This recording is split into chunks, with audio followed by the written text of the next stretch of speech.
नमस्कार दोस्तों, educational psychology के डेली क्वेस्ट 17 सीडीपी में हम आज 10 क्वेश्चन करेंगे। हर क्वेश्चन के लिए आपको 5 सेकंड का समय दिया जाएगा। तो चलिए शुरू करते हैं। क्वेश्चन 1, जब एक व्यवहार जानबूझकर इस उम्मीद में किया जाता है कि इसकी नकल उतारी जाएगी, यह डैश के रूप में संदर्भित किया जाता है। Option A token reinforcement, B satiation, C shaping, D modelling.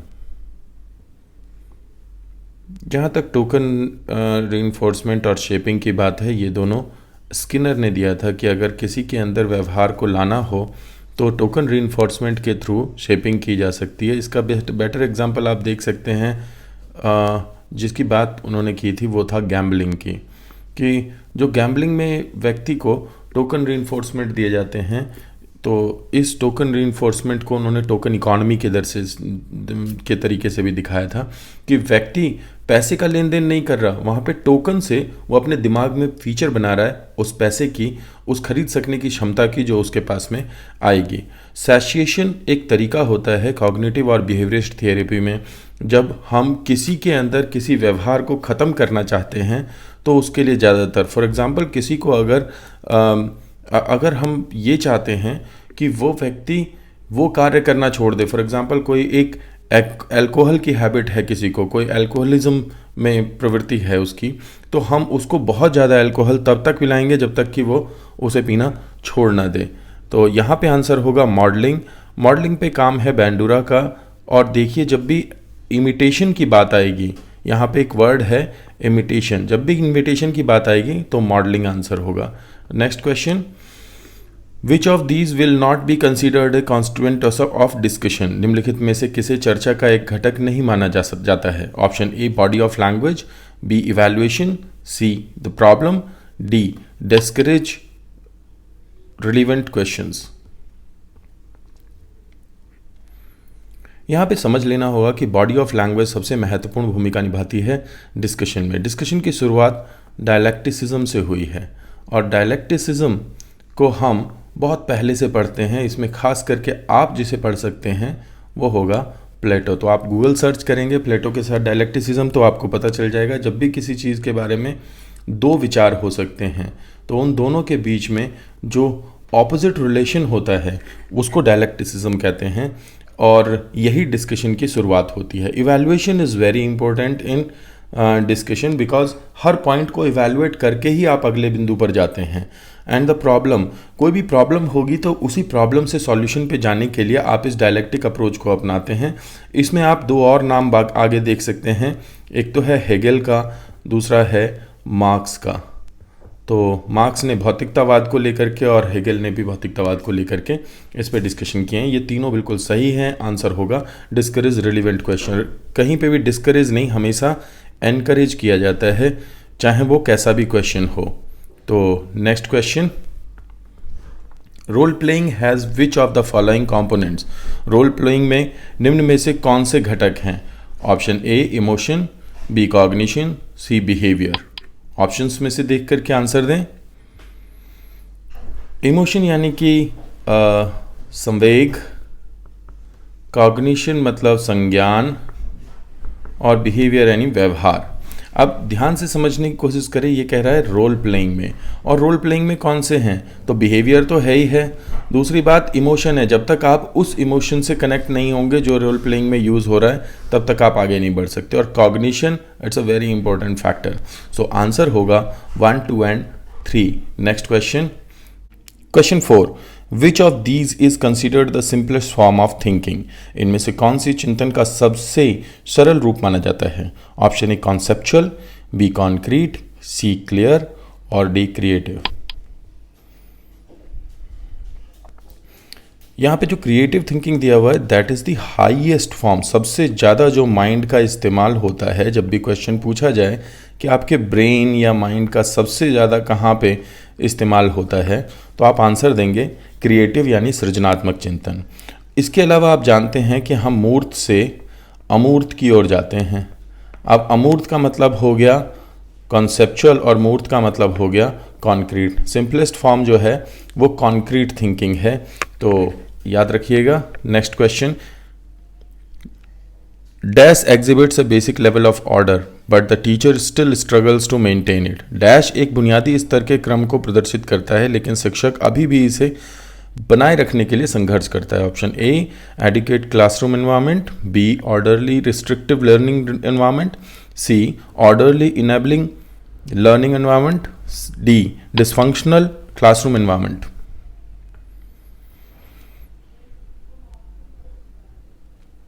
यहाँ सबसे पहले समझने की बात जो है वो है रेस्ट्रिक्टिव एनवायरनमेंट ज़रूरी नहीं होता क्लास में। ऑर्डरली इनेबलिंग एनवायरनमेंट ये एक हायर लेवल है, इनेबल करने के लिए तब आप जाएंगे जब एक बेसिक लेवल का आपको प्राप्त होगा। डिसफंक्शनल क्लासरूम एनवायरनमेंट बिल्कुल गलत है। यहाँ पे आंसर होगा एडिक्वेट क्लासरूम एनवायरनमेंट, यानी जो ज़रूरी है वैसा एनवायरनमेंट भी नहीं बना पाता है टीचर। तो next question, which criterion fall under psychological aspect. मनोवैज्ञानिक पहलू के अंतर्गत कौन सा मानदंड है। Option A motivation, 2 level, 3 literary devices और 4 इलस्ट्रेशंस या लेआउट।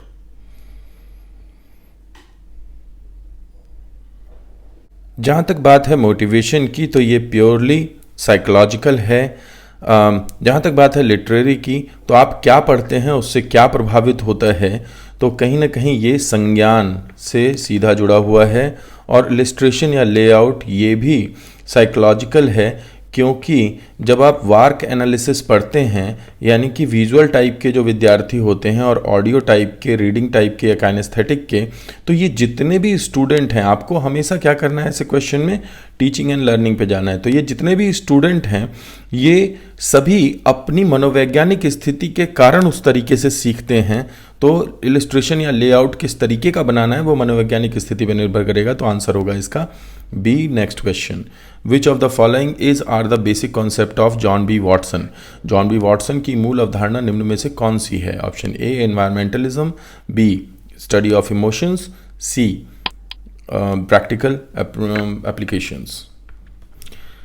जॉन बी वॉटसन जो कि फादर ऑफ बिहेवियरिज्म कहे जाते हैं, इन्होंने फंक्शनलिज्म और एसोसिएशनिज्म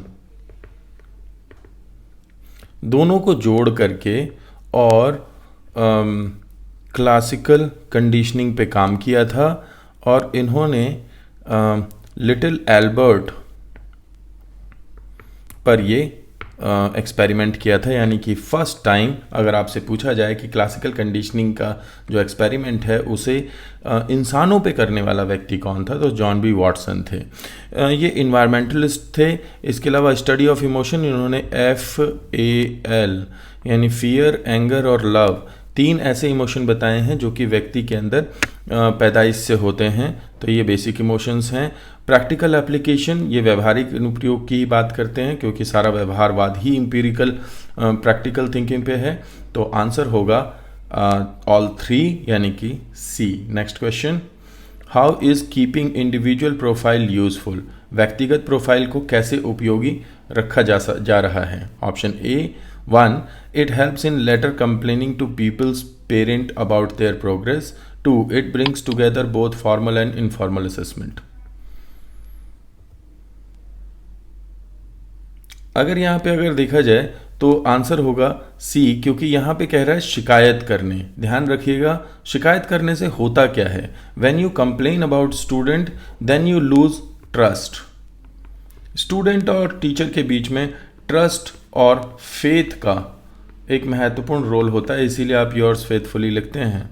तो अगर वो फेथ और ट्रस्ट नहीं होगा तो वो लर्न नहीं कर पाएगा। आंसर होगा 2। Next question, A procedure intended to establish the quality, performance or reliability something is known as। गुणवत्ता, निष्पादन या विश्वसनीयता स्थापित करने के लिए एक प्रक्रिया डैश कहलाती है। Option A intervention, practice, test या मेजरमेंट। देखिए इंटरवेंशन तो वो होता है जब आपको कोई एक प्रॉब्लम मिल जाती है किसी सिस्टम में या किसी चीज़ में, तो इस प्रॉब्लम से बाहर आने के लिए आप एक इंटरवेंशन देते हैं। ठीक है, इंटरवेंशन यानी रुकावट, एक तरीके का रोक करके उसमें आप हस्तक्षेप करते हैं।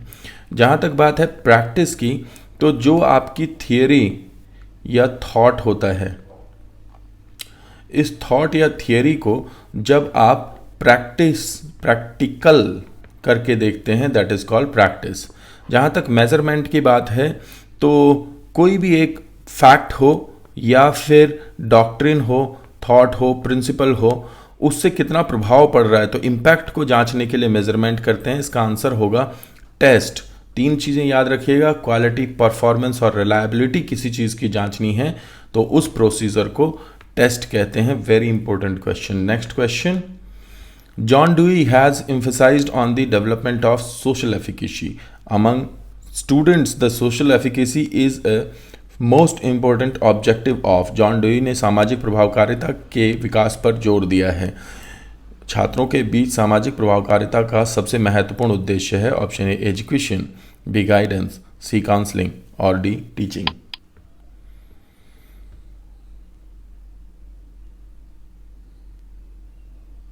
यहाँ गाइडेंस एंड काउंसलिंग को तो उड़ा दीजिए, बिकॉज जॉन डुई इस थियोरेटिकल फ्रेमवर्क में काम नहीं करते। जहाँ तक बात है टीचिंग की, तो उनका मानना है दैट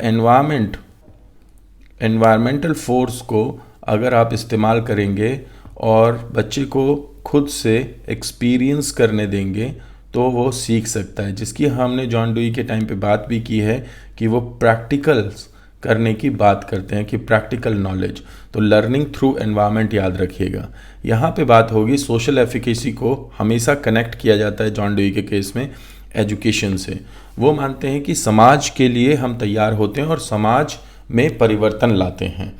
तो समाज हम में परिवर्तन लाता है और हम समाज में परिवर्तन लाते हैं। इस तरीके से जॉन डुई एजुकेशन को देखते हैं।